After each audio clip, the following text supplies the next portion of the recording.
Hey traders, Raghee here, and in this video we're going to talk about the yen, not just yen futures, but understanding the yen's place and really currencies in general in terms of understanding the equity markets. Now there's a lot made of the yen, specifically the Aussie yen, when it comes to trying to understand what the world's largest market, the foreign exchange, has to say about where the S&P or the NASDAQ or the Dow is going next. So in asset bubble environments, asset bubble situations, I'm probably not as concerned as to what the yen is doing, because typically moves lower, like this morning, are just habitually going to be bought in an environment like this. Hence, we've had this long only day trading and overnight book, only long trades for intraday, only long trades for end of day charts.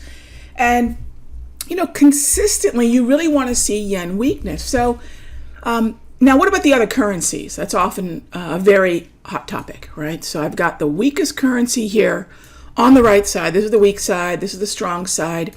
Now, ideally, you have the Swiss franc giving yen company. If there is what's known as risk aversion, you're going to see, well, I should put risk aversion over here. You're going to see the franc and the yen strong. When there's risk appetite, all right, when there's risk appetite, you're going to see, ideally, the yen and the franc on the right side. So what is strong over here is actually weak for stocks. And this would be strong for stocks, okay?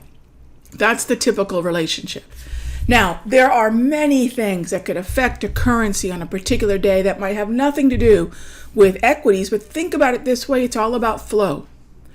If there's flow into yen, think about flow into bonds, flow into defense versus flow into high beta, high momentum tech. It just dictates what people want to have on that day, and it reflects whether or not they have an optimistic attitude about the markets or whether they're sort of playing it safe. So yen, typically, again, largest market in the world in currencies, yen will usually be a pretty good harbinger for what it is the equity markets will do, not a certainty. Now, why did this even come about? And let me just show you, as we're a couple minutes into this discussion, let me just show you what the markets are doing right now. This is the S&P. It's been moving higher. Here's the day in its entirety. I mean, we are on the higher end of the range, so not surprising and in line with what I'm talking about. The yen is up. Right, but why this interest in the yen?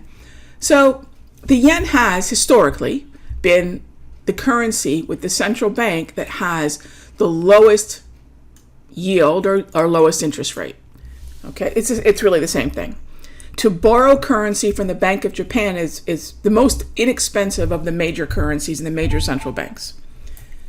So naturally, if you want to fund something, if you want to borrow money, you want to borrow where it's cheapest.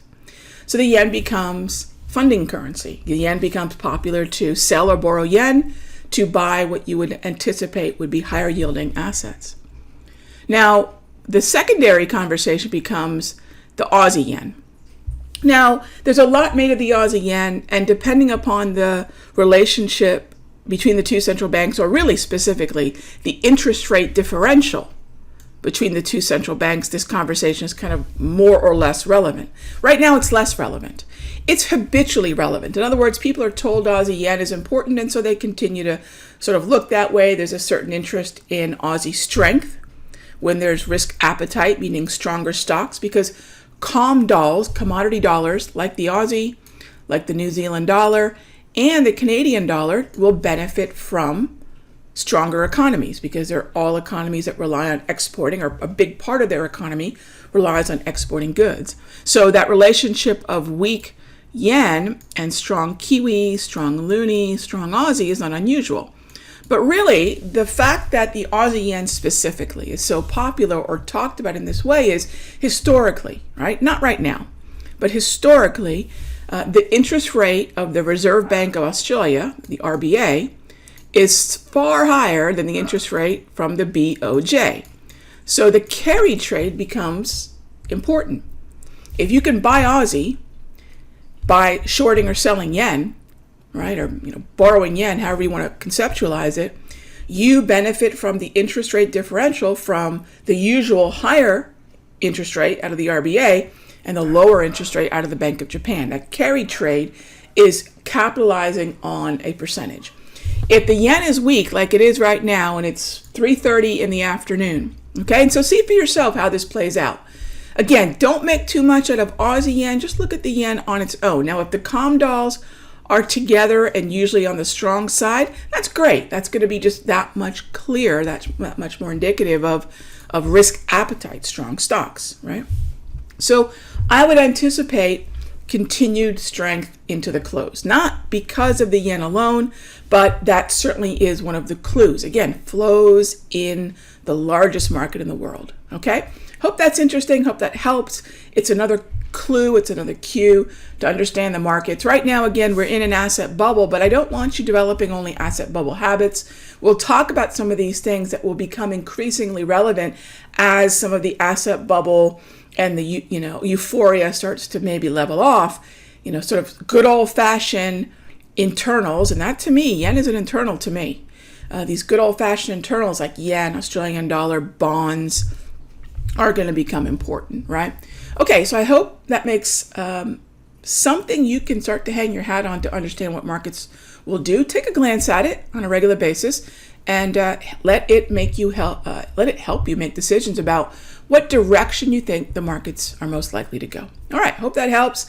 Coming from a 20-plus year Forex trader, I love to be able to combine Forex and futures, or equities, Forex and futures, because then you've got really this combined understanding of what the markets tend to do, because no market really operates on an island.